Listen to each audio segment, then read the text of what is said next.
He's pumped about goats. Pretty psyched. Pretty excited.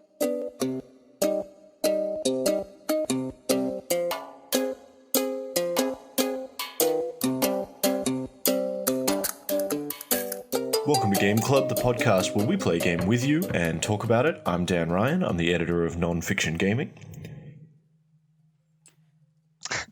That's you, Captain. Oh, God damn it. Can we start again? No, we can't. Yes, we can. I feel like I nailed it though. You did. That was good. He sounded so good. He did. The vodka still in your breath gives your voice that I edge thought it was of Charles next. smooth bourbon. No, we're still continuing. The train rolls on.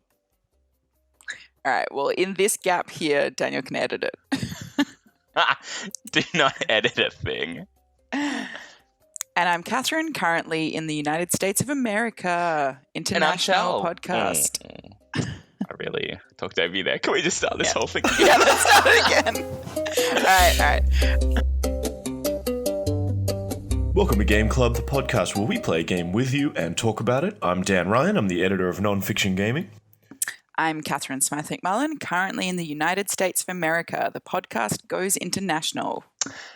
And I'm Charles Bryce, avid tabletop gamer. And this week we played Goat Simulator.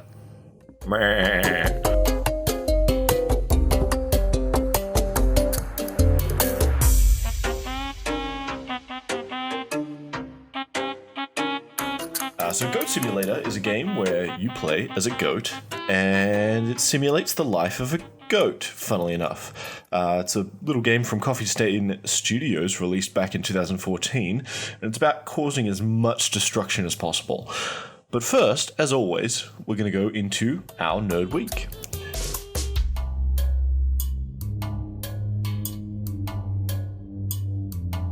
Catherine.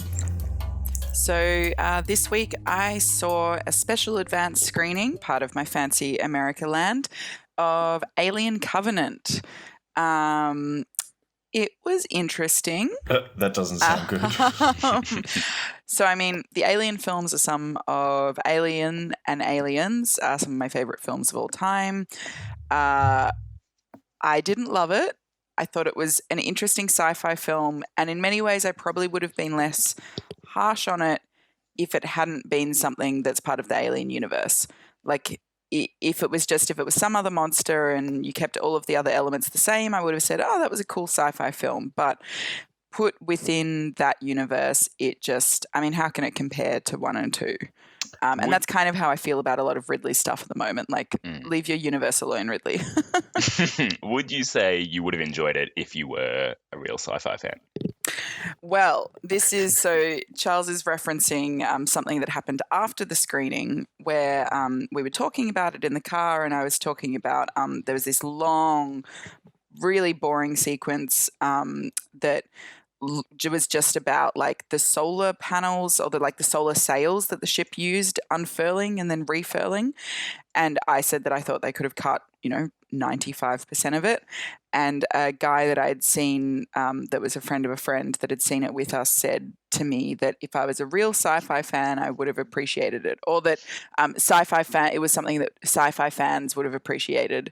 And I think it was a real life example of Red Mist of Rage descending, where it's just nice. Because if you know me, you know that I am, I'm pretty nerdy. I like my sci-fi. I can kind of reference films and talk shit about aliens with the best of them. And he did not know what he had wandered into. Brilliant. So that man is now dead. Yeah, exactly. This podcast will be used as evidence. Yeah, this is the confession podcast. This is the new episode of Serial. Yeah, exactly. But yeah, I mean, I thought it was overlong as a film. I did think some of the universe stuff was interesting. I didn't care about any of the characters, and there's a big twist that is so obvious that I actually thought they were joking. So, which is never good. But, if you're a fan of the Alien franchise, maybe hunt it out. It is better than Prometheus. I will give it that. So, there are like 8 Alien films now, aren't there? Surely not, like 6. Yeah, I think it's 6 or 7. Which is very different to 8, Daniel. So the two Aliens, that one in the prison, the one where she plays basketball. 3, that's- well, I mean, Yeah. And Alien then there vs is- Predator. Alien I was vs about to say, Predator do you 2. count Alien Okay, vs okay. Predator? no which, one I counts mean- Alien vs Predator. No, you can. There's aliens in it. Xenomorphs. I do not, and I refuse to. Okay, fine. Okay. Good. So Alien Covenant, interesting, but shitty plot twist. Yeah, Shitty plot by the sounds of it. yeah. Yep. So I've got Only some go into friends- it if you really love solar sails. Yeah. If you're a Yeah, real basically. sci-fi If nerd. you're a real sci-fi fan, go see it. I've got some friends who are nerds, and they're simpler nerds with simpler tastes. And even the way they described it was, it's not too bad. You'll still enjoy it. So and they're like, for Rogue One, they thought Rogue One was the best movie that had ever existed. So Right. Yeah. simple creatures, and even they still thought it was a bit on the nose. So Yeah. take that as you will. There is a homoerotic love scene. Well, not love scene, but like kind of a love scene between two of the same people. It was confusing. Well, now It I've was got a to see confusing film. Yeah. it. Wow. Okay. Good. Charles likes getting confused. Yeah. Yeah. He's used to that feeling. I Hey, was man, going I to don't, take my I don't child want to to see yuck your it. yum, Yeah. I was going to take Izzy to see it, but maybe now I won't. So She won't know what's going on screen. It's just little blobs blobbing at each other as far as she's concerned. so true. All right. Cool. Anything else interesting happening in America? You building no. the American fan base of Game Club? Yep, yeah, I am. I talk about it everywhere I go. Yeah, not particularly. I mean, it is interesting. It's being especially in LA, it's being in the cultural hub in terms of things being released. Like, not so much games now, because game release dates do tend to all be worldwide now, but just, seeing that films are coming out and not getting that sinking feeling of like, oh, it'll be like a month until it comes to Australia. It's like, no, like, it's out now. Like, this is where it premieres, and this is, where they do all the advanced screenings to try and build buzz. So, yeah, it's an interesting city to be in as a, fan of film. Does everyone carry around their headshots with them just in case? They don't, but Tinder is grim. Oh, God. There are a lot of entrepreneurs. There's a lot of people that are verified, which means like that Tinder has said, oh, yes, this famous person is this actual famous person. I saw embarrassing. Tom from MySpace on Tinder. Brilliant. What's he And, up to these days? And I saw the picture and Just was like, Tindering. is that really Tom? And then in his bio, it's really me. I'm like, he answered my question. But how sad for this guy. Like, he's using his, let's call it fame, I don't know if that's the right word, to He's pick up incredibly chicks on wealthy. Tinder. And that's about it. That's probably all he's using it for right now. I mean, and that it just is the says a lot thing about of- him. It is a little bit where you kind of go, especially certain types of fame, it's like, well, like, how is he meant to meet women? If he wants to go online and date, like, is he meant to say, no, I'm not, No, but that 100 shouldn't be your millionaire opening line. If that's your opening line, you're looking for two kinds of people. One of them is MySpace groupies, which is a dark group of people. It is a dark group of people, And the other is just women that's looking for money. So, I which don't. in LA is not a crazy thing. Okay, it's acceptable. That's fine. Why not? Yeah. Know what you want, Yeah. go for it. It is a different city, let's put it that way. Very good. All right. Good. Okay. Catherine, putting Catherine on the shelf. Charles, pulling Charles off the shelf. Here we Alrighty, go. I'm off the shelf. I have been delving deep into Destiny over the last few weeks. That being my Star Wars card game that I play. Because there is a video game named Destiny. I just There want is. So I had to clarify. This is obviously the more popular Destiny. That video game is dead. Although number 2 was announced, maybe prematurely, and we'll see how that goes. Either way, Destiny, the Star Wars card game, is going full steam ahead. Very popular. It had its first Worlds event, which is very exciting. And I've played kind of 3 tournaments in the last few weeks and won 2 of them. First place. Thank you very much. It's pretty fancy. It's pretty good. I'm pretty proud Are of you myself. considering getting a tattoo saying like tournament winner 2017? Well, no, I'd have to win. If I won nationals, yes. Not for just some little local tournaments. But nationals is in Melbourne this year, which is very exciting. So I'm pumped for that. Yeah, nice. But I am thinking of getting a Mandalorian skull tattoo Ooh. Right. because that Yeah, looks cool. awesome. So I've got a friend who's a tattoo artist, and he did one for one of the Warhammer boys, and it's the Mandalorian symbol, and inside the symbol, it's like Boba Fett but only the parts that show through the Mandalorian symbol. It looks That's cool. It's pretty cool. Yep. Either way, I haven't discussed this with my wife yet, so that may or may not happen. It's your body. It's my body, and I do what I want to it. Yeah, exactly. 2 weeks later, I'm a cat person. Oh, Yeah. yeah. I can put whiskers in my face. How dare you assume my non-whiskerness? Nico man.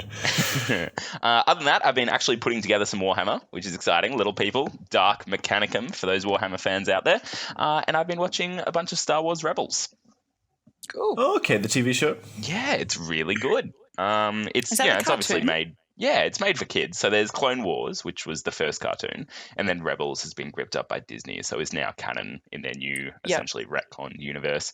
And there's just some really great moments in it. Like the dialogue's a bit childish and whatnot because it is what it is, and the storyline's not overly complicated. But just for kind of some of the battle scenes and blah blah blah, it's cool. it's giving me that fix of Star Wars. Ooh, more Star That Wars. fix you need.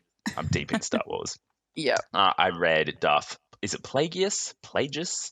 Either way, the Sith Lord that was around before Palpatine. There's a book, and I read it, and it was great. And I'm now going to get the Thrawn trilogy and just continue my dark spiral. Is into that all the Star canon Wars though? universe. I feel like that's not canon now. No, it is not. Yeah, but it's still enjoyable. I'm not Yeah. back. Like, I mean, I tend to only go for canon-based things, partly just like as a time thing. Like, I don't want to commit to something where it's like basically fan fiction. But I do understand that like there's such a rich universe of Star Wars that has now all just been like thrown in the gutter, and it's like, no, there are still some good books and some good kind of content in there There's that also people some should be able to trash. enjoy. Yeah, Some absolute trash. And Disney had to do what it had to do. But I mean, they're almost using canon as like a capitalist weapon to definitely redo the universe and profit off it. So, yeah. I mean, I'm not a canon Nazi, nor should anyone be, I guess, because it just doesn't matter because it's all stories. It's like when It Apple matters tells to you me. you got to update your phone. You know, you've got to get the new 6SP. I actually don't know what iPhones have. Just But numbers, then it's like, just numbers, Dan. Yeah, okay, so iPhone 6, it's like, the iPhone 3, that's trash. Like, that's all done, that's gone. You need this brand new Canon. This is the good shit. This is the real stuff. None of that Yuzon Vong. Well, None of wasn't that Mara Apple gonna- Jade. Wasn't Apple going to buy Disney? There was something where it was like, I was like, No way. that's insane. No way. I'm Googling this as we speak. You're just making things up. Apple to buy Disney. Disney's Apple- the one with all the cash. Apple Analysts buy Disney speculate Apple rumor. could buy Disney Yeah. for $237 billion. Yeah. Wow. Yeah. I take back my accusations Yep. that you're full of Thank shit. you. Thank you. Yeah, it turns I out mean, Catherine's a real sci-fi nerd. Who knew? Oh my At God. least an Apple nerd. Yuck. But yeah, it's interesting because I was reading about Apple's strategy in terms of basically it wants to become like a Netflix as well. Like it's moving into the scripted content game, and it's like, well, you can either start your own studio and start making your own stuff and really build a development team, or you can just buy one. By Yeah. the giant conglomerate that is Disney, who is just owning the world at the moment. Yeah. Yep. Yep. And who doesn't just have a lazy $237 billion? $1 billion. Yep. Yep. Wow. Good. Anyway, yeah. You heard it here first. Yep. Speaking of scripted content, I've been watching Legion as part of my Nerd Week, which is the X-Men TV show. Yeah, I've heard it's really great. I haven't had a chance to watch yet, but Yeah, I saw the ads. Did Yeah. not realize what it was. If you didn't know it's an X-Men TV show, you wouldn't know for the first 40 minutes of the pilot episode. yeah. And you would be really, really confused. The thing is, Yeah. like, You there wouldn't are even certain know. shows. Mm. Oh, there are certain shows that like get not just buzz in terms of like people watching them, but it's like in meetings between people that are, TV execs or whatever. There are always ones brought up as like, oh yeah, I've been watching that. Like last year it was Mr. Robot, and this year Legion is one of the ones where it's like, oh, what are you watching or what have you really enjoyed? And Legion is like right up there. It's 'Cause the it's just- answer. It's the right answer.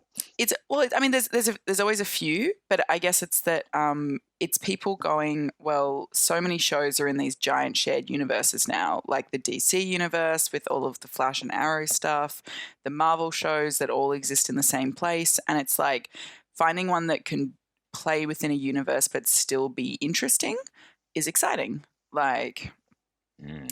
I was about to say that looking at the advertising poster for it, you wouldn't realize it was X-Men either, and then I saw the cheeky little X. That's it. So, like, I think the pilot episode is sort of a double-length episode, and probably about 40 minutes in, or right towards the end, they drop their title, and it's like Legion with the X in the O or whatever, and you're like, oh, right, this is this is an X-Men TV show. But up until that point, it's very unreliable narrator, kind of like, Mr. Robot, and a lot of other things. And so you really have trouble figuring out what's going on or what's really going on. And it doesn't have any of the characters we know and love, like Jubilee or Dazzler. Yeah, those are not Dazzler. Oh. It does have Jermaine from Flight of the Conchords, though, which I think is brilliant. He's just great in everything he does. Now I have to watch it. He is good. Okay. Let's watch it, Charles. All right. Let's watch it. Let's do it. Also been watching a little show, I don't know if you guys have heard of it, called American Gods. I have heard of it. Yeah. Do you know it was a book, Catherine? I did. I mean, it's hard for me because I'm obviously not a real fan, but yes, I was aware that it was a book. I'm loving that show. I think it is some of the most insane TV I have ever seen. I watched the first episode, and it certainly broke some convention. I've just started watching the second episode before Emma came downstairs, and I'm like, I just don't feel this is for her. So it was a bit heavy for 7 a.m. No, it is not an Emma show. No, so I paused it, but it just takes things to a new place. And I mean, it's not following the book exactly, but it's going with the themes and the ideas, and it's just seems to be fantastic. Yep. And I mean, I think for me, the really not confusing thing, but the thing that I just have, I'm such a fan of the book, and it is kind of like seeing, well, it's like seeing the book in real life, but expanded, and it's a fantastic adaptation. I don't know what someone that hasn't read the book is thinking. Like, I can't even get into their head of like, what the fuck is going on? We should do a test, and we should show it to someone who has not read the book, and then find out. Yeah. I'm not sure. I mean, like, I love the book. I love the sequel, and just pretty much everything in that universe I want more of. And yeah, the TV show is going in weird places, but some of it feels very familiar, of course. But the extra stuff with the leprechaun is just great. The little vignettes where you get to see stuff on the beach, or with the dudes on the beach trying to get the wind happening and all that kind of stuff. Yeah. And so like that was in the book, amazing. but like differently. And like the coming to America little segments between chapters, again, it's a really hard thing to adapt. And it's like they've taken the spirit of it, which is little vignettes about how these gods arrived in America, but changed it to make it suitable for TV and to make it suitable for their bigger story, but while still retaining the feeling of it. And just, oh my God, like I was reading about how they were filming that Viking scene on the beach that opens the pilot, and the director was like, turned up to set and was like, we're going to need at least 10 times more blood. Yeah, I did enjoy their blood choice. Yep. And I mean, it really establishes the show. Like, you're just like, right, they're like, that's a lot of blood. They're not really going for gritty realism. They're going for like garish and like neon and humor and a bit of humor that fit really well. I mean, when the guy got punctured with like 1,000 arrows, that was just that was great. It's a funny moment. Absolutely. Yeah, and the book's got humor in it, so I'm glad that they're maintaining that idea and that theme. So. Yeah, definitely. Cool. Plus, Ian McShane is the most swarthy, oily snake oil salesman. Like, he's just perfect. I would buy his oil, like, and just rub it. Like, I'm not saying I would definitely sleep with him, but I might. He's on the list. He's so charming. If you swipe past Tom and on Tinder and it's Ian McShane. but I mean, Malcolm Turnbull's on that list, so let's not judge that list. Oh God, Malcolm Turnbull, he is on the list. He's just a silver fox. I can't help myself. Well, I want to take a moment actually while we're talking about American Gods, and if you haven't seen it, you should definitely go out and watch it. If you're a true sci-fi fan, you should go watch it. Sci-fi fantasy, I guess. But you should probably read the book. And if you can't read books, you could always get a free audiobook. We actually have a sponsor this week. which is pretty amazing, seeing as we're actually putting out this episode late, so I thought we would have dropped any sponsors. Yeah. But if you go to audibletrial.com/gameclub, so GAMECLUB for those of you who can't spell Game Club. Very simple words. audibletrial.com/gameclub, you can get a free audiobook of your choice. I highly recommend getting American Gods, mostly just because we talked about it a whole bunch. Yeah, I listened to the audiobook of that as well. I didn't actually read the book, and the audiobook cool. was great. Who read the audiobook? Was it Neil reading it? No. Okay. But they did an interview with him at the end. Oh, that was nice. Mm. Yep. Yeah, that little extra stuff is always nice. And I just, because I'm a huge fan of the book, I also, if you want a book that is completely different but very similar in tone and feeling, I also recommend The Library at Mount Char, CHAR. It's one of the only books I've read in recent years that really reminded me of the feeling of American Gods. Oh, yeah. Cool. Great stuff. Great there stuff. you go, people. None You of got your which mission. has to do with indie gaming. Yeah. But that's fine. We do all It's our things. Nerd Week. Yeah. Excellent. So that's the Nerd Week done. We're actually spending a lot of time on the Nerd Week, and we'll probably spend a bit of time on the news as well, and that'll become clear as we get closer to the Game Club Game of the Week. But let's talk about some gaming news first.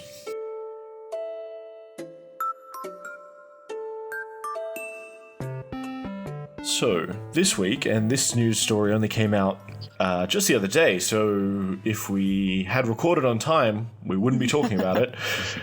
The Adelaide Crows Football Club, that's Australian football, bought a professional esports team, Legacy Esports, who've been playing in League of Legends and things like that.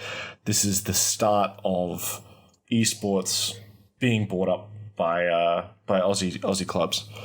I mean, it's already been happening. I think the only thing that's new here is that it's an Australian team buying it versus, because I mean, I know a lot of the esports teams have been bought up by men that like also own like a baseball team or, you know, an NFL team.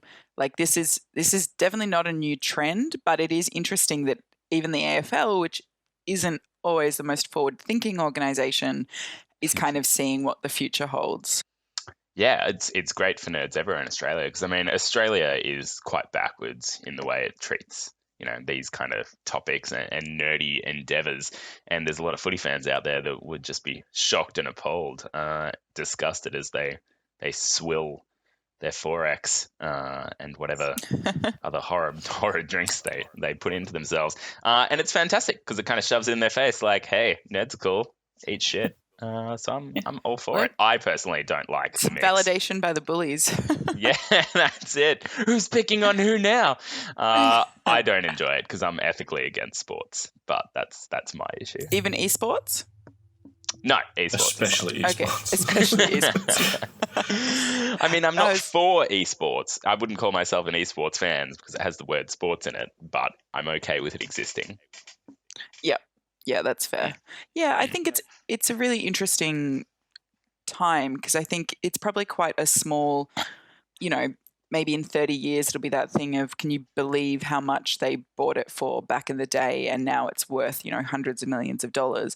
Or it could just be a write-off for them. Like kind of I mean, the thing I find fascinating about esports compared to regular sports is, you know, obviously regular sports, the rules do change subtly, but, you know, soccer 30 years ago looks pretty similar to soccer now, whereas like I feel League we had of Legends, this discussion last week.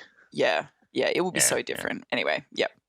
Yeah, I spoke to one of the at PAX last year. I spoke to one of the shoutcasters, one of the commentators for League of Legends, the Oceanic League, and yeah, he was saying that this is going to be a trend. He sort of predicted it because we'd be following America's trend. I think there's been a bunch of NBA teams, Gridiron, you know, the American football teams buying up these little esports teams and kind of using their training practices and the I'm completely blanking on the word now, but the infrastructure they have in place to build a team, train a team, and be professional about sports. Yeah, well, the concepts would be the same. They'd carry over, whether you're kicking a ball or whether you're clicking a mouse. So it's the teamwork and the analytics behind it and all that kind of stuff that you'd be able to bring to it. So, They'd have such ability to mine data and things, though, compared to, like, I suspect normal sport could probably learn something from esport and how, like, you really can break it down into data and yeah. I mean, I feel like know they do that though, and we just don't know anything about sports, True. and that's happening. And we're just making large assumptions on things we don't understand. But you know what? That's what we do here on Game Club, so I'm okay with it. That's probably our tagline: making large assumptions about things we don't understand. That's what I'm going to optimize for SEO this episode. The second piece of news I wanted to touch on was the E3 schedule has dropped. E3 coming out in June. E3 2017, E3 press conference. We're going to see the big names: EA, Microsoft, Bethesda. I know Charles is interested in watching the Nintendo one, so maybe the Switch. Maybe the Switch will get a second Wednesday game. or Thursday at 2 a.m. that it drops. Like, how long does E3 go for? It seems to be like a 5-day event. Yeah, it's like PAX. It's like a PAX, but for PAX goes for 3 days. Goes for 5 most of the time if you count the Thursday night. If you're an enforcer and you're setting up and packing up. What's interesting, though, is that it's a long event. E3 is a solid sort of 4 to 5 day event. However, EA isn't actually at E3. So EA Games, they're just putting out a video at the same time. Apparently, they don't. They're not paying for a booth. They're not paying dues to the industry or anything. That's quite common. Like, because it's the same with it's the same with like Comic-Con. You'll often get studios releasing trailers at Comic-Con because that's when there's all the buzz, everyone's talking about it. They're not at Comic-Con. They just know that that's the right time to release it, and kind of people get excited by it when they're there, and yeah. There you go. EA makes some interesting choices in their world, though, so this just seems to be another classic EA choice. They're the industry, the publishers, I guess, or whatever they're called, that are easy to hate. So why not jump on the bandwagon? Wasn't EA Games voted one of the most hated companies in the world or something one year? Probably when they released that really crappy Dungeon Keeper mobile app. I don't even remember that. I don't think that was the catalyst, Dan. I think it was. I will go on record saying that was the catalyst for them being voted the most hated company. Yeah, I think it put them just above Comcast and Verizon. There at night.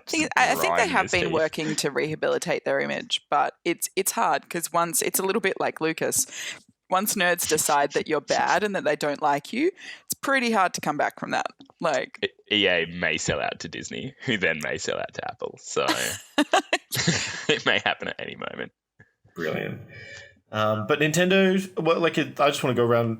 Do you guys have any, maybe not predictions, but something you're looking forward to from the presentations, or just don't care? Or I don't care even slightly. Sure. I love watching these announcements and the hype that surrounds it, because we don't get hype in Australia. Australia doesn't understand or embrace in hype in a way that Americans do. Whereas I love hype. I live for hype. I love the excitement, the unreasonable expectations, the low like pits of despair as people are disappointed endlessly by EA. So I really enjoy it, and probably will tune in to watch a few of them. Of course, being in Australia, they're at wildly inappropriate times and inconvenient times, but that's okay. Who needs sleep? That'll be a good time for me, so Oh, look. No, you'll be back by then. Eat shit. Just the fact that you don't sleep. There's also that too. But Nintendo, I'm big for the Nintendo one to just see what other exciting things they have coming out. But I mean, besides Mario Odyssey coming out in December, then nothing will top the excitement of that. So yeah, I think a couple of the publishers have sort of jumped the gun a little bit and said, "Oh yeah, we'll be talking about this." And it's like, you probably should have saved that in the tank, because now I'm really not excited. You could have at least tricked me into watching it. Now you've lost me. Fair enough. Yeah, although it'd be interesting to see if Aisha Tyler comes back for Ubisoft and crack. You know how they crack those awkward jokes on stage between. I mean, she's great, but it's weird having people trying to crack jokes and then them just not landing half the time. And then it's like, okay, so here's the next game. That's the best part. And the Japanese just completely misunderstanding the West and with their own what they show. Oh, it's just great. I just love it. Cool. And that's the news from me this week. Exciting time. So I've got a few pieces of news. The first one I want to talk about, because it's nice and quick, is Worlds, FFG, Fantasy Flight Games Worlds, which is a miniatures company and board game company. They had their Worlds event for Star Wars games a couple of weekends past.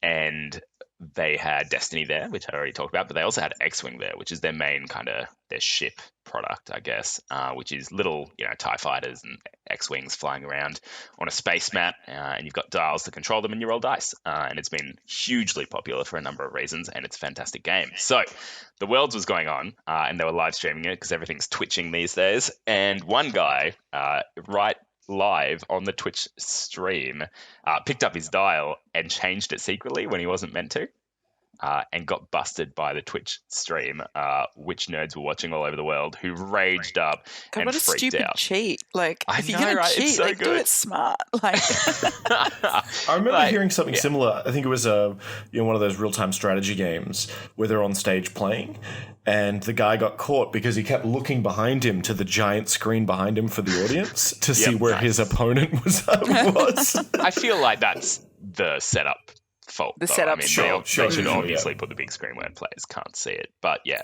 pretty great. So this guy, though, so then of course the memes started dropping, which is now a wonderful thing that happens when something goes wrong that I can fully appreciate. But the controversy, when you always need the controversy, was not that he cheated, but that he was actually, like, they caught him and then still gave him the win for that game, but then gave him a loss penalty for his next game. So the guy that he cheated against lost the game in which the guy cheated. Oh, wow. And he doesn't get a 3-match ban or something? No. So they only gave him one loss and let him to continue in the tournament. And he then went on to do better than the guy he cheated against in the tournament. He didn't win it or anything, but I think he came, 95th out of 400 or 500. And they didn't just kick him out of the tournament, which I feel would have been pretty reasonable. But no. Yeah, I mean, keep playing. That does seem super light as a punishment. Yeah. Like, I mean, I know that there's a lot of, like, when like League of Legends players, like, they can be banned for years. Like, so Counter-Strike's a big one. Like, if you're caught cheating in Counter-Strike, like, the community ostracizes you, and you're banned for years. Recently, the Counter-Strike team rehired a guy that his ban had just been lifted. And just got abused by the internet because of it. Because he's obviously a good player, but once you've cheated, do you deserve to ever play again? I guess is the question. I mean, I think it's similar to the argument in actual people sports, which is I don't think that someone should never ever be allowed to play again if they're a drug cheat or if they're anything like that. But I do think that you do need some kind of consequence, like. No, I think if you cheat and take drugs in Olympic level or AFL or whatever sports, you should never be allowed to compete at that level again in that sports. But I mean, like you've trained for it for 20 years. You were getting pressure from your coach. Like, I mean, it's like with the AFL stuff. Not that I'm obviously an AFL fan whatsoever, but I feel so bad for those players in that there was a culture of it at the club, and you've got your coach and your trainer and everyone saying, oh, this is just a normal drug to take. What are you meant to do? Like, but if the penalties were far harsher, the clubs wouldn't be able to risk it because they'd lose their entire player base. But I mean, I guess it's that it should be the clubs that are being punished, not the players who effectively, it's like, I mean, the club has a duty of care to people. I mean, a lot of this doesn't apply to gaming in the sense that they're not drugging them. Yeah. But yeah, I just think in general that, like, I don't know, you've trained for years and years and years, you cheat once. I don't think you should be kicked out forever, but I do think there should be harsh penalties. And speaking of in Star Wars Destiny tournaments, I remember Charles specifically saying he was training up to, go in these tournaments, and I, was a bit upset he hadn't been inviting me to play, and I'm pretty sure he said he was going to play at least one game with me. Do we have a clip? Do we have a clip? We'll go to that clip now. Oh, really? And So where's my invite, Charles? I don't think we've played any Star Wars Destiny. We obviously haven't heard the clip live, so it'll be interesting to see what happens, and what I'm saying now may be invalidated by the clip. Yeah. I'm just going to find the clip. I'm just going to say there's a clip. Someone can go find it. Very good. I think my exact words were, "You're beneath me and I'll never play you." But I don't know. Who can say? And talking of cheating, I think you'll find when I did play you, you cheated. So no way. That's a lie. This is how the podcast dies. Yeah, we're torn apart. Can't have 3 defensive positions in one deck, Dan. You can't do it. Moving on to my next piece of news. Yeah. Anyway, so a little interesting. Something popped up on PC Gamer, where one investigative journalist delved into the interesting and dark world of Skyrim sex mods. So I couldn't not read that. And then we couldn't not talk about it. So it was pretty much interviewing the guy that developed the infrastructure that people then can build their mods about. And they have a whole community with thousands of these sex mods that let you do anything and everything except also exists for The Sims. Yeah, good, as it should. Yep. And for The Sims, it's very, very intense. Did you research the Sims sex mods after we talked about Skyrim sex mods I already a few knew weeks about ago? that. I already knew about that. Because it's one of those things where you're like, because, in The Sims, obviously, you can make them kiss and then they do woohoo. And there's, there's that moment where it's basically like the curtain is pulled across and you're like, oh, okay, well, obviously I'm not actually seeing my Sims have sex. And then once I thought about it, I'm like, well, of course people have modded that. Like, why wouldn't they?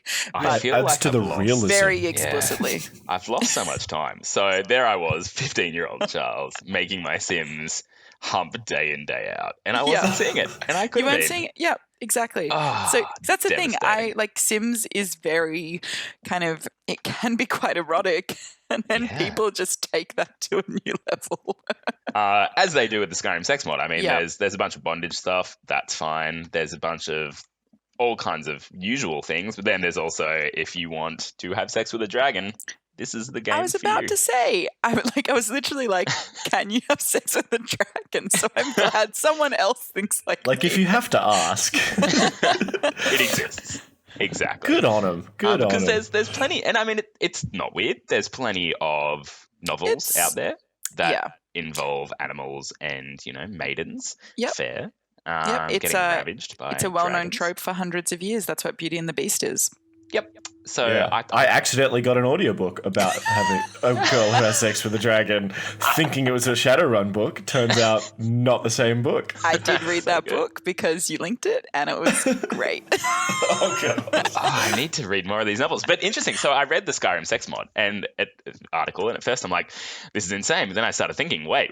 This already exists. Like, we've had this for ages, just in, novel form and story form and blah, blah, blah. And now it's just in PC form. And it's not that weird. So good for Skyrim. Yep, good. I mean, I think it's one of those things that shocks me not at all and isn't my particular cup of tea, but I absolutely get it. Like, yeah.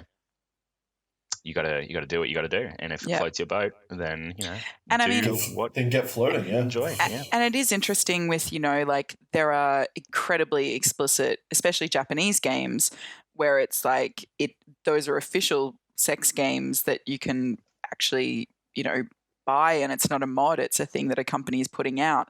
And I do kind of go, well, how is that much more harmful, or, why is that a thing that you don't see in Western games particularly compared to shooting someone in the head? Like, I do think it comes down to, a lot of our kind of the Puritan underpinnings of our culture compared to good Christian values that we rely upon every second of every day. You're okay with a game where you can shoot prostitutes in the head, but then, like GTA, but as soon as you could have sex with them, people were like, no.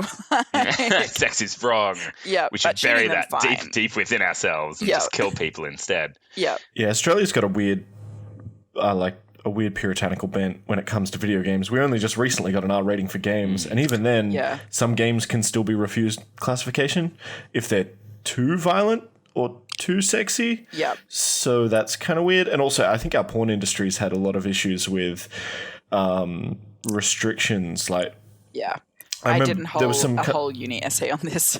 Yeah, maybe I'm remembering your essay. Whereas some magazines couldn't have models with small boobs because that was too close to child pornography, according to Australian law. Even though they were, well over 18, but it was just And, certain things that you could find on the internet with literally a 5-second search technically are still illegal in Australia. And it's like, to a certain extent, it doesn't matter anymore in the sense that, like, if it matter if it's not illegal. That Zoo magazine went under, didn't it? Like yeah. Well, I just more mean like, sure, technically according to law, it's illegal, but like the internet has kind of made that a moot point, basically. Yeah. I mean, laws can't keep up with the internet, thank goodness, which means we can do whatever we want. But I mean, in Australia, it's, at least in Western Australia, it's illegal to carry around more than 50 kilos of potatoes. So take that for what you will. That said, Theresa May in the UK has just proposed as part of her election platform basically a clean net, so that everyone in the UK, similar to what China has access to a different kind of internet to the rest of the world. Like, I'm simplifying it a lot, but it's similar to what I think it's about 10 years ago the Australian government suggested in terms of, certain domains being banned. And I remember that, and everyone was against it. Because it's very against what we think of the internet as, but it's like, well, we accept those restrictions on like magazines or newspapers, TV, but as soon as people apply it to the internet, it's like, oh no, the internet has to be free. But you kind of go, well, if technically something's illegal but it's never been enforced, it can be enforced if just like China can block Facebook, you can enforce that you can't watch certain types of porn or play certain games that realistically now we can just download if they're illegal in Australia. Like, I know the a lot of the games that didn't get classification here, people just downloaded them anyway. But very good. All right, so that's now I'm sad. Thanks, Catherine. Yeah. Catherine, your news? Yeah, so my news, the first one for me was a cool article I read about psychologists that are using, or like school counselors that are using D&D as therapy, both for kids that kind of, are somewhere on the spectrum or have abuse at home or just general problems relating with their peer group. And I just thought it was a really lovely kind of summary of what players can get out of D&D through the lens of how it can be used for therapy, like working together, having to problem solve, and just what I think a lot of people that played it in high school, like what they got out of it, like bonding with their friendship group and learning social things like, this is how you share, or yes, maybe you didn't want to go this way, but look, everything turned out okay anyway. And also as an escape, I guess. So people have been using D&D since, the 80s or whatever as a form of self-therapy. And I guess this is just professionalizing that. Yeah, exactly. And like they always say that if you want to talk to, a kid about something, you don't sit them down and talk to them about it. You take them out for ice cream and then you ask them how their day is. Like, there's ways of getting them to open up without it being as confronting it head on. And I think D&D is kind of, it's a really interesting tool for that. Just kind of validating and lovely, and just a lovely little news story that I thought was really cute. Yeah. Nice. Love it. Yeah. And it kind of ties in a little bit. So, I mean, obviously the people that are doing this are paid therapists. So they're effectively like getting paid to sit for an hour after school with a group of kids and be their DM. And I'd be interested. I only get paid in sausage rolls and beers. Yeah. Well, I was about to say I'd be really interested in Dan's opinion about, because it ties in with my next news point, but Dan's opinion about if people should ever be paid to be a DM. Like if a group came up to you and wanted you to run a campaign for them and you weren't really friends with them, would that be something where it would be appropriate to ask for money? Or would you not do it if you weren't friends with them? I would. I mean, it depends. My schedule's pretty crazy with the website and the podcast and pretending to be friends with you guys. But I've certainly thought about it. And you look at, there are professional DMs out there. DM to the Stars, Chris Perkins is one of them. I mean, he works for Wizards of the Coast, but there are some, and I've been to game shops where they said, "Oh yeah, we have a guy. He'll run games for you, and you just need to each of you chip in $5 or something. So there's 5 of you at the table. Yeah. That's $25 per hour, which is pretty reasonable, I would say. Especially for the amount of work that goes into crafting a story and sort of having people come back each week. I would love to explore that space, but I would certainly never charge my friends. My friends is very much like, no, I'm doing this because I want to see you on a regular basis, and because Charles and Catherine never said yes to continuing our D&D game. It's just boring, guys. It's just boring. I hate like D&D. I hate playing it. I love the idea of it. I hate playing it. All right? It's out there. I really like it.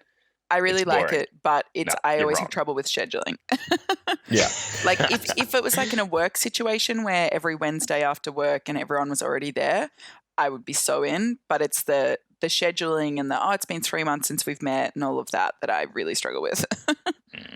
Yeah, I think maybe instead of charging what a lot of people are doing, or other channels and other podcasts and Twitch streamers and stuff are doing, they will have their Patreon supporters. I was about to say it's got to be Patreon. It's all Patreon. Yeah, Patreon. So you pay Patreon, X amount per month, and that tier of people get invited to the game, and it's kind of random. Yeah. And that way you're already supporting them, and here's a little bonus. I think that's probably a really good avenue to do it, especially nowadays, and especially if that content creator is then going to maybe live stream that game and use that as content to get more followers. Yeah.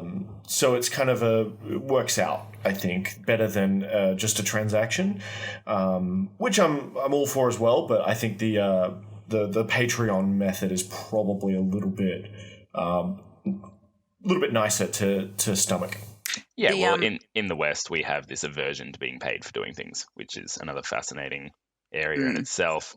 So it feels unnatural to be paid for your talents, I guess, no matter what they are. But D&D, I would be totally okay if there was an amazing D&D or Star Wars RPG or whatever the role-playing game was. If there was an amazing DM and I knew about them and they were someone I wasn't friends with, I would be totally okay with getting a group together and paying them to run sessions. Because it's like going to a movie. You pay to go to a movie and enjoy it. Why wouldn't you pay to have an amazing D&D session?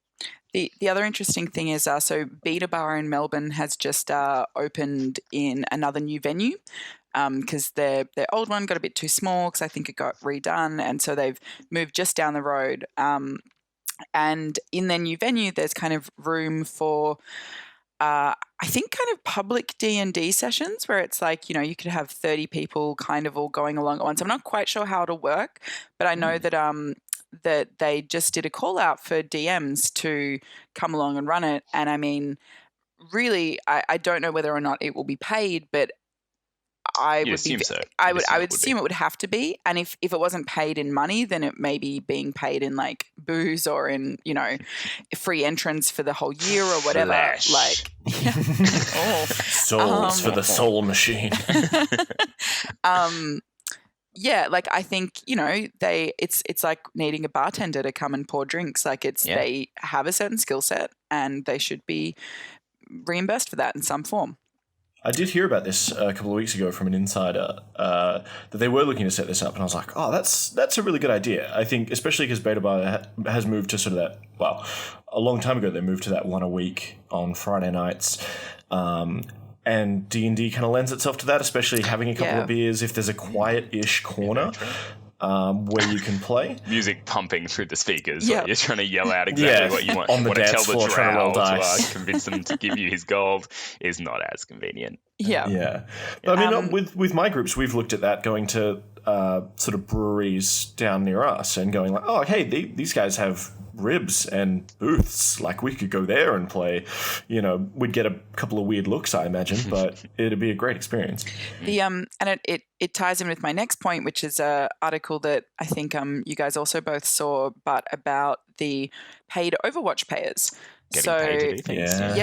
So these are on Fiverr. mostly women, but I think there were a few men that the article mentioned. I think it was about 50-50, actually. I don't think it was mostly women, but I'm sure the women would be more successful. But I think there were proportions of men doing it. So on Fiverr, and it was pretty cheap. I'm like, whatever it was, 5 games for $5 or something. I'm like, they're not getting paid a lot for their time.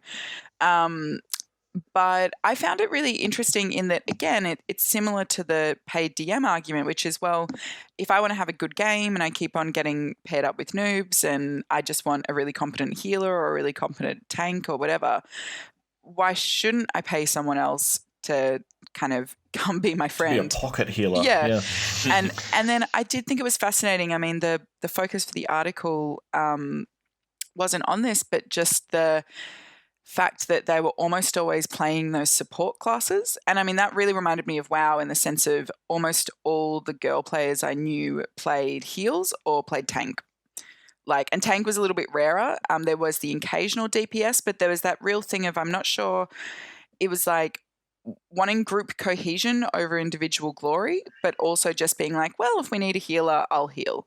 And it was something where I kind of went, oh, it's women being socialized a little bit differently in how we game, in that we're probably better team members, but we're not the ones that are, I mean, obviously you're not getting all the kills, but you're making sure the team actually wins. Yeah. And I mean, obviously I'm sure there are women that are amazing and, do get all the kills, but I did think that the focus in the article was interesting, that they almost always seem to, need healers and just be like, well, that's what people need me to do, so I spec heals, basically.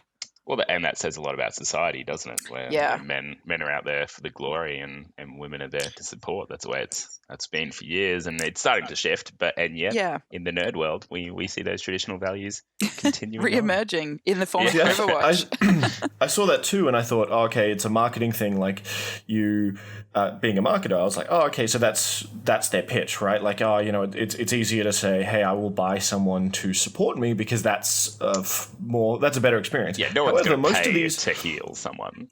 Yeah. But exactly. Well, I'll pay you to take. You pay me. Well, I don't know. However, a lot of these little entrepreneurs, they mentioned that that's their main. Like, even when they're not being paid, they love playing. They play support most of the time. And as you were saying, Catherine, like, it could be that that's the way they're conditioned, or just like that's just what they enjoy for whatever reason, and they've just stuck at it. And a lot of them were pretty well skilled, and they were going to be playing anyway, so it's no skin off their nose to get paid a little bit and play with a random. It was great to see these women were getting MVPs and best player of the matches consistently every single time. Yeah, so except for once, I think. Yeah, it's not just they're attractive women out there, or women with good voices, however you want to roll that, selling their time to make nerds happy. It's that they were actually legitimately great players, and happened to be women, and gave the person that was paying them a bit of an ego boost, almost, I guess. And probably even a boost in rankings, because they played ranked matches. Yeah. And that was what a lot of it was, right? Like, it meant that people got pulled up through the Overwatch ranking system because they were playing and winning their matches and all of that. And people pay in World of Tanks or World of Warships or World of Warplanes. People pay gold to get better ships and better planes so that they can win more matches. So this is just paying a different thing to win more matches. Like, I don't see any difference. And this actually touches on a thing which I didn't put in the show notes, but friend of the show, or at least a friend of ours, Charles, Madeline. Mm-hmm. Good old Maddie Photography. She was talking about photography, I think. Maddie Photography, sorry, yeah. She was actually posting about this, I think maybe last month, that she was copying some flack because she's got a Patreon, very successful, and a successful photography business, and people someone was giving her flack online about, why would people pay you money for this? This is crap. And the thing is, like, assumedly these are adults, either paying for Overwatch, paying for D&D, or paying for photos. Like, you should be able to spend your money how you like. Yeah, you can go out and do it, Like, I spend my money on some pretty questionable things. Yeah. Probably none of those, but I don't want to be told how to spend my money, so fuck off. Yeah, people just need to stop being judgy C-bombs. That's... Let's get into the game. Let's do it. Let's talk about the game.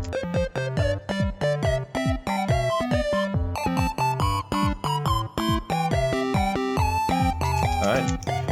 So, Goat Simulator. Coffee Stain Studios came out a long time ago, 2014. It's a game that is just about causing destruction. but you're a goat. Plays a little bit like Tony Hawk, kind of. Or GTA, I would argue. Maybe, yeah. But there's sort of, kind of like GTA, I guess. You got this little open world. you got a small sandbox, and you just get points by wrecking stuff and building combos. That's why I kind of think of the Tony Hawk. Yeah, I think Tony Hawk's an excellent. I noticed there were kind of quests, levels and missions and stuff, though. It's a little weird one, and this has come out a long time ago, so there are mods and things like that. I didn't delve into the mods. Did you guys? Mods and so I played it on iPad, and it was great. Again, yeah.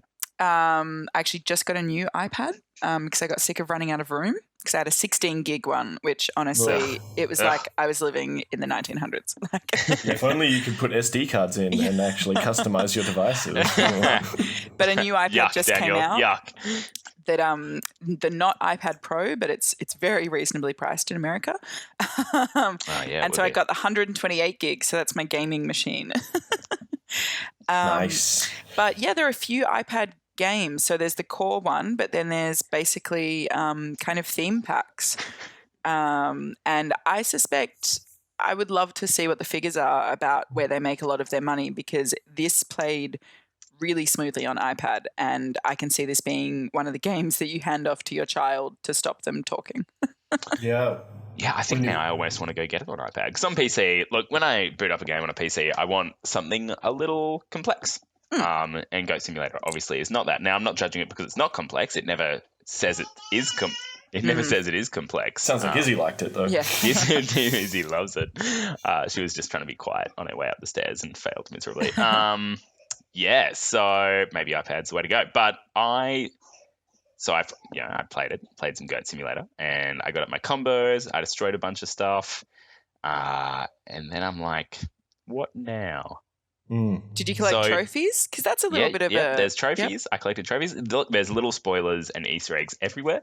Within the original sandbox, they've actually got the studios. They've got their little house that's their studios where they've made Goat Simulator, and you can get in there and bust up the studios. And then also there's a mini game within it called Flappy Goat, which is obviously a play on Flappy Yes, Goat. I saw that on the TV there. Found Flappy Goat.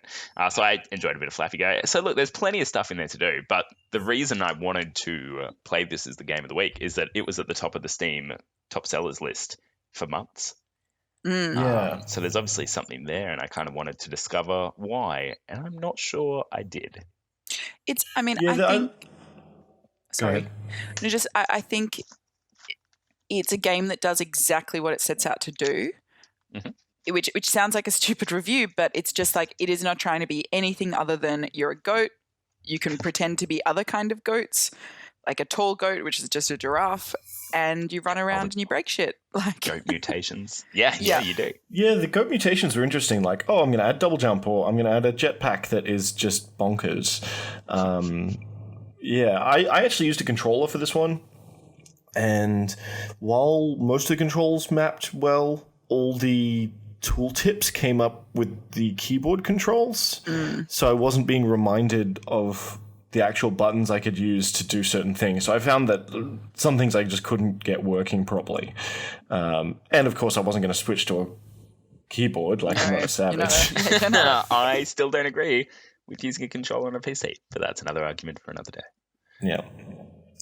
I did summon some sort of goat demon or something in one of the levels. You worked out how to do that. Nice. I got into the castle, and I was the goat Dark Queen or whatever it was that occurred at that point, and they bowed to me and worshipped me as their god, but I didn't work out how to summon the goat demon. So so I can't even remember what I did, but I did something. I probably knocked all the goats into a hellhole or something, and then it teleported me back to the main area, and I had a new button I could press, and that button summoned goats from the sky that would just fall, and I was summoning these demon goats that would just fall down and land on things and break them.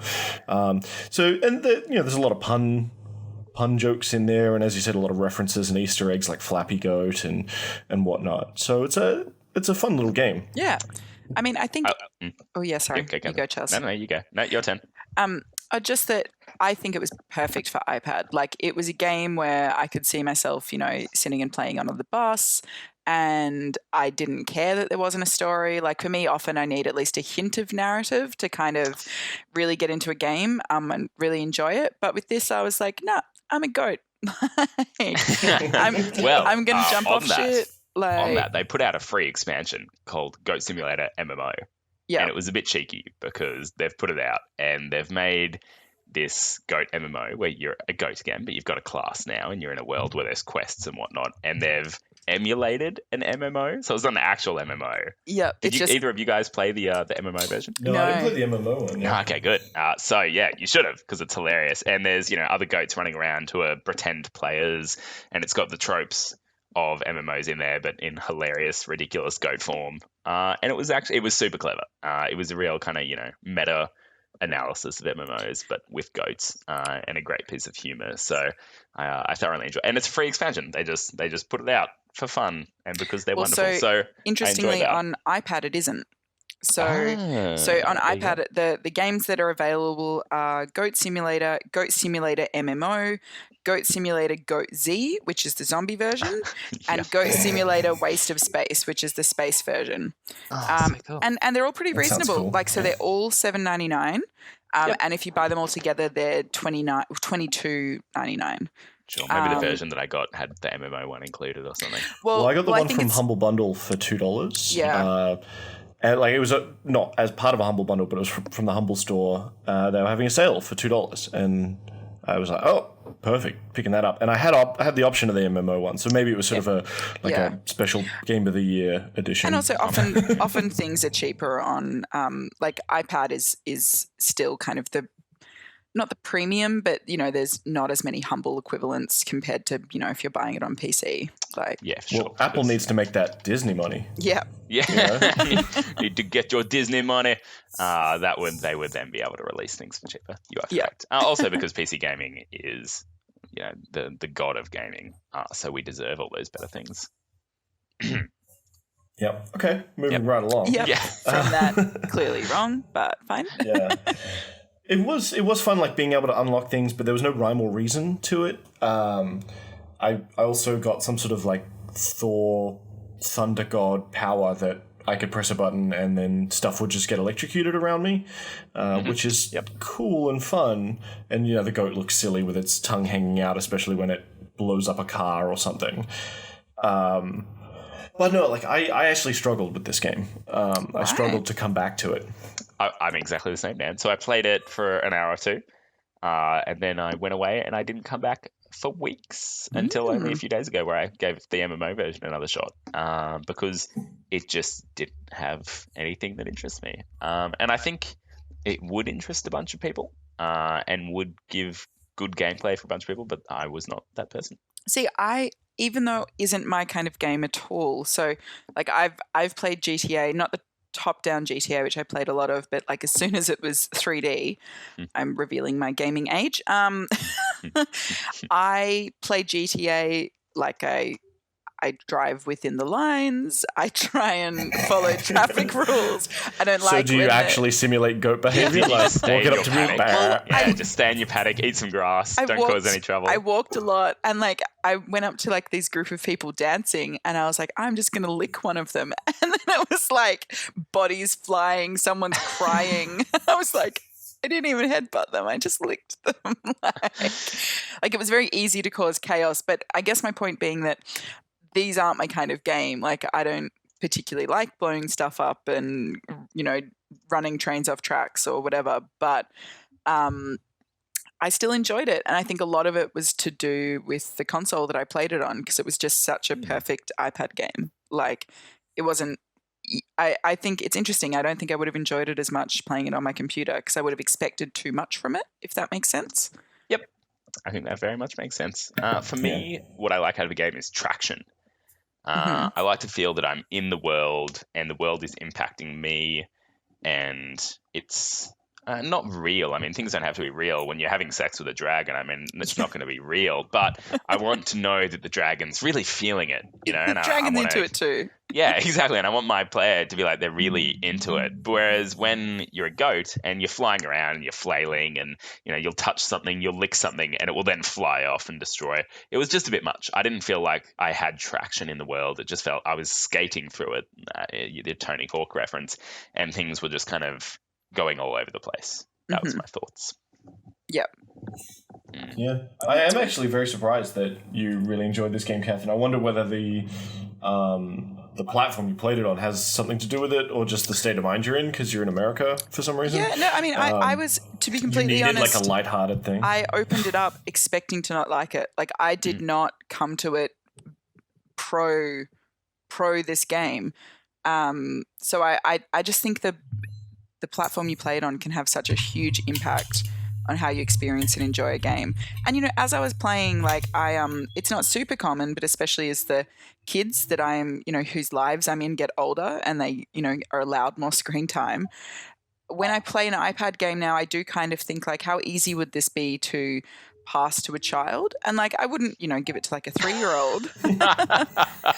The video that starts on Steam when you look at the game is someone on fire, running, screaming with a goat just lying on the ground. But this is a pretty harmless game. Like this, as much as like, yes, I love that we see this as a harmless game these days. What does that say about us as a society? Well, because the humans are, the violence is cartoonish, like, like you're a goat, it's silly. Like this is absolutely a game that a kid could play.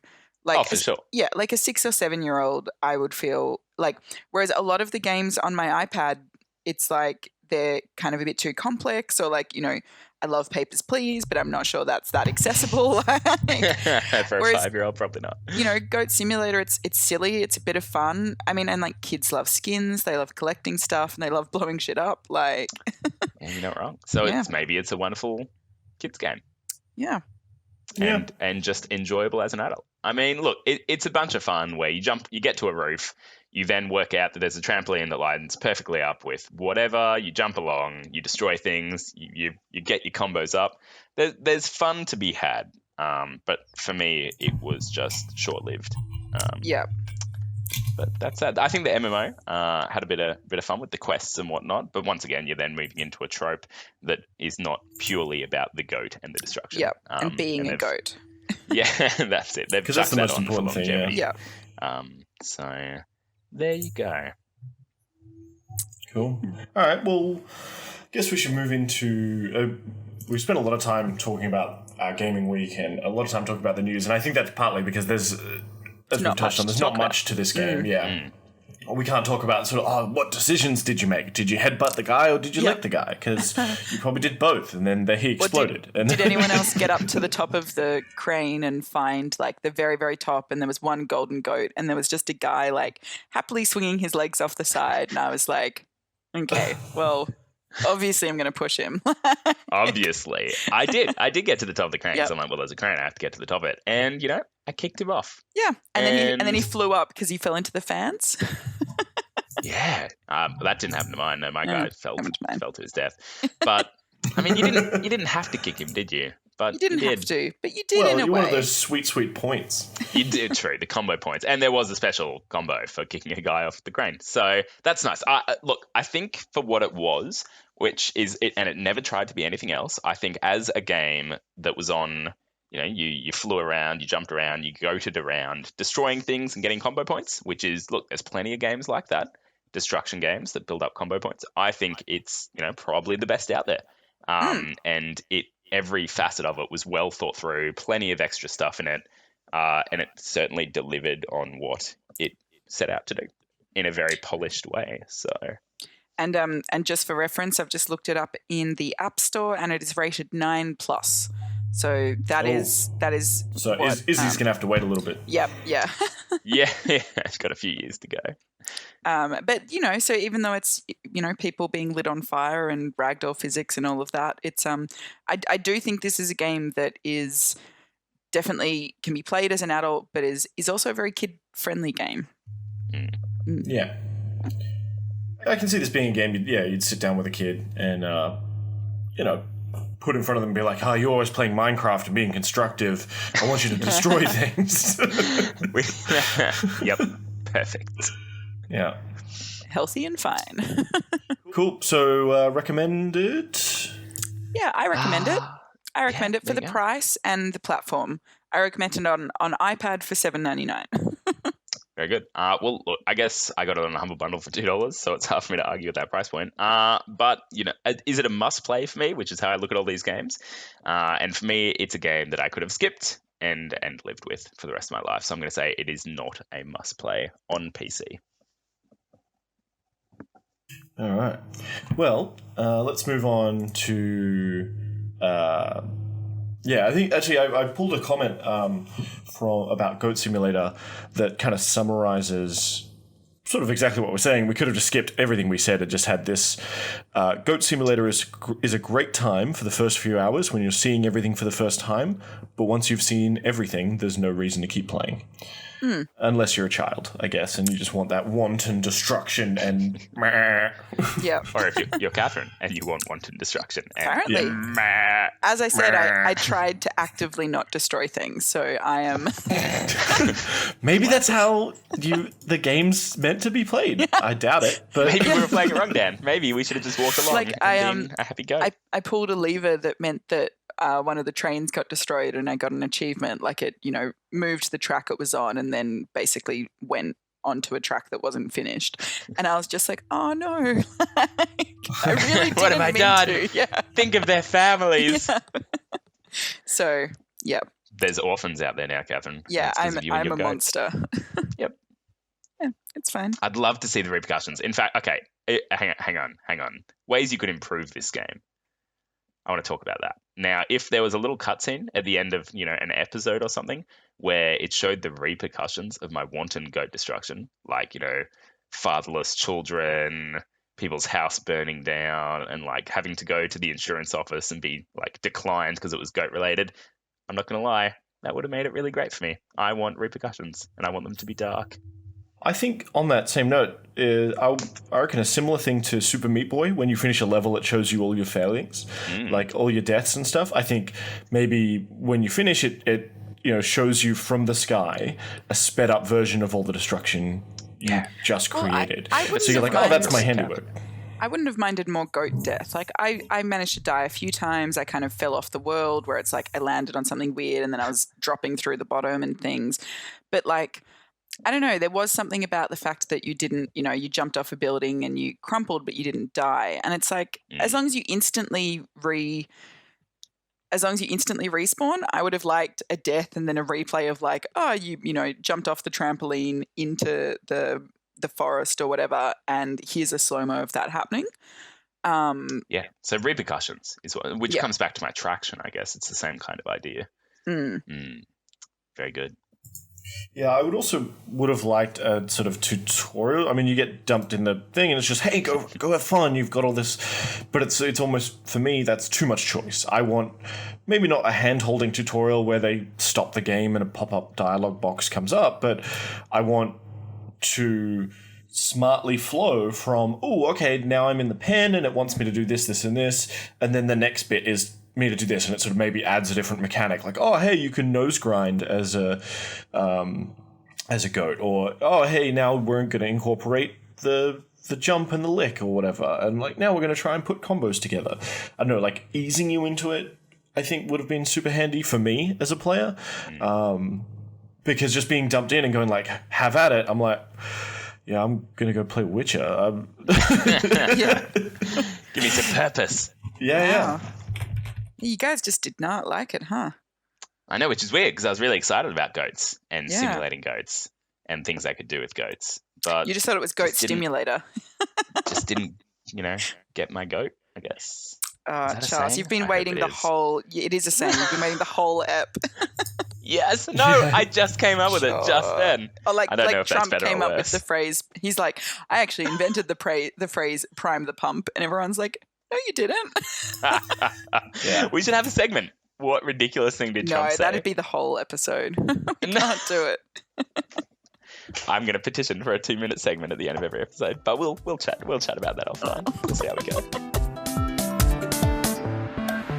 right. I have a new segment for this because we couldn't really do a movie like who would you cast in the Goat Simulator movie? That just doesn't really make sense. Yeah. Goat quiz. Like, how many goats did you goat? So it is kind of a 50. quiz.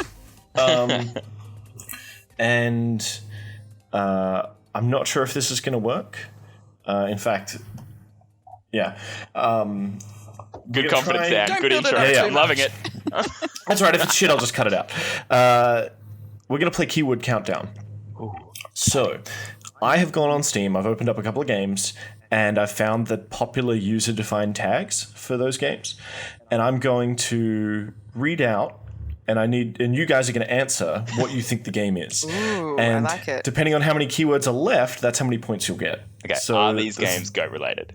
They're all simulator related. Ooh, okay, good hint. Yeah. Okay. Yeah. Okay.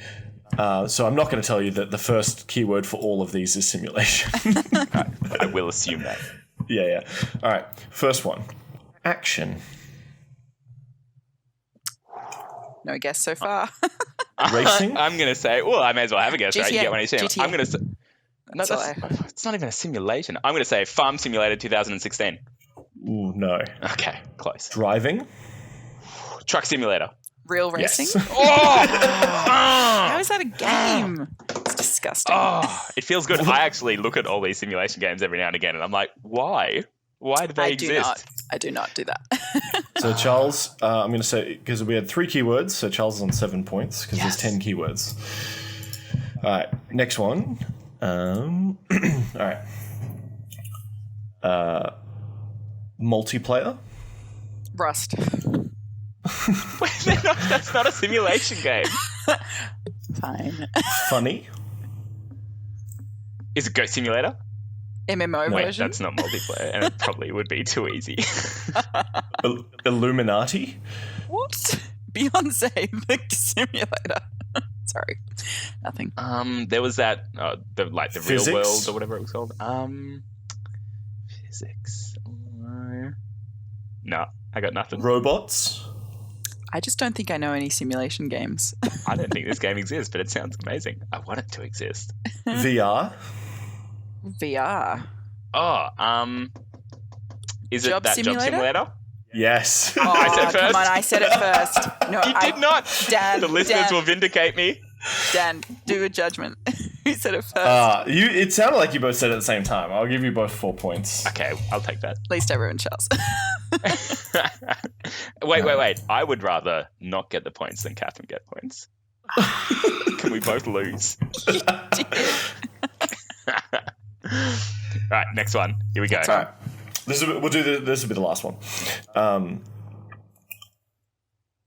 Great soundtrack. Puzzle. Aliens. Dark humor. Gore. I don't know. Alien Isolation? That's not a Intentionally awkward controls. Octodad. simulation. Is there an alien Octodad? Physics. Blood. How niche are these games, Daniel? Yeah. It's like three ratings on Steam. First person. Medicine. Yeah. I'm guessing Surgeon Simulator doesn't have aliens in it. It does, and it was Surgeon Simulator. Yes! God damn it. I'll give you 1 point. I'll take it. And what's the end score, Dan? Please tell us. Charles is on 8 if he forgoes his points to make sure Catherine gets no points, Which I and will. Catherine is on 0. That sounds like a thorough thrashing. I don't know any of these games. with Steam keywords. Is that because you're not a real gamer, Catherine? Is that what you're saying? Or How I long missed did it that? take you to get up the escalators, Charles, on Octodad? That's because you're a non-purist controller using whorebag. So I don't know. Let's just put that out Yeah, that's fair enough. Mm, It's the sweet taste of failure. there we go. So Charles is the victor. I like that game. Yeah, I'm okay with it. Maybe non-simulation games, but I think it's a clever idea, clever segment. I enjoyed Yeah. it. I liked it Mostly also. because I won. That's fair. It's a good filler segment. Yep. We're running over time, although we're giving you some extra Game Club this week because we were late in recording it, so it is actually behind schedule. But we're going to be back next fortnight with the next Game Club game of the week. Charles, what won the vote? Which Telltale game are we playing? I don't know. Where do I check the votes? How do I do this? Do I have to go to Facebook? Okay. And then I'm not prepared. Okay. I'm not prepared. So we have a poll on nonfictiongaming.com. Well, I'm which getting to Telltale nonfiction games gaming should now. we play? Oh, hang on. The choices were Wolf Among Us, Game of Thrones, Batman, The Walking Dead, and Guardians of the Galaxy. Can I say what I think won? Yes. I think the Fable one would have won. Yes. Yes. Yeah, so we will be playing Wolf Among Us. Goodness, I could not do another Batman game right now. I would have been happy with... Actually, I would have been happy with all those choices. Yeah, I mean, they're all great games. Yeah. I would have loved to play the absolutely. Guardian of the Galaxy one because I'm about to go see that movie next week once Catherine returns and can do some babysitting. Yep. Uh, I was I'm like, not sure wait, if we're all the seeing episodes it? are out for that yet. I What's thought that, we were sorry, gonna- I'm not sure if all... You know how Telltale games usually come in 5 episodes? Have all 5 episodes for that? Yeah, it was released ages okay. ago. Yeah. Oh, there you go. Wolf Among Us or Guardians of the Galaxy? Guardians. Oh, Wolf Among Us. Sorry, I don't We know about will be playing Guardians. Wolf Among Us. Yeah. Yeah. Okay. Yeah. Good. Very good. So, if you want to partake in the conversation, make sure you go to Facebook, look up Game Club, a non-fiction gaming podcast, or just go to the non-fiction gaming Facebook page, and we'll have links in the doobly-doo, and you can sort of vote and discuss with us what you think about Wolf Among Us. And also worth noting with Wolf Among Us that on iPad, and I think it's the same on Steam, the first episode of it, so there's 5 episodes within the game, and the first ep is free. So if you want to play along and don't want to commit straight up front, then you can always just play the first step and see if you like it. Fantastic. And speaking of free, we do this podcast for free, which is awesome. We're going to keep doing that. But if you want to sling some money our way, you can go to patreon.com/nfglive and become a patron. Spend that money either, and if you don't spend it on us, maybe go spend it on a pocket healer that can play games with you. We'd like it too. We're probably not going to play games with you unless you get into that top tier. Yep. But we'd really appreciate it if you want to support the show. Or you can go on iTunes and leave us a review, because we got a few reviews, and I think it's really helping the podcast. Fantastic. That'd be great. Good. Have there been reviews we haven't read? It's been so long. It's a bit of bitterness there, Dan. Yeah. Do you want to tell people why we had to delay, Catherine? Because you were on your deathbed. I got food poisoning. Yeah. Did you get food poisoning or did you give yourself food poisoning? I They're two ate different old things. Korean chicken, yeah. So you poisoned yourself, Myself, is yes, what you're correct. saying. Yeah. Okay, there we go. I'm Yeah, glad we that's cleared fine. that up. Excellent. Well, on that note, thank you very much for listening. Thanks for sharing this with a friend. You can find us on Twitter at Game Club Cast. Catherine, where can they tweet?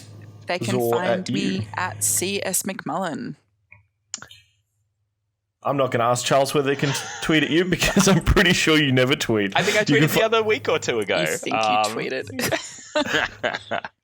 That's fine. Yep, good choice. Please tweet at Charles Briers. And if you want to tweet at me, it's at NFGDan. Until next fortnight, keep those games clubbing. I don't know. We need to sign off. Yeah, let's not do that.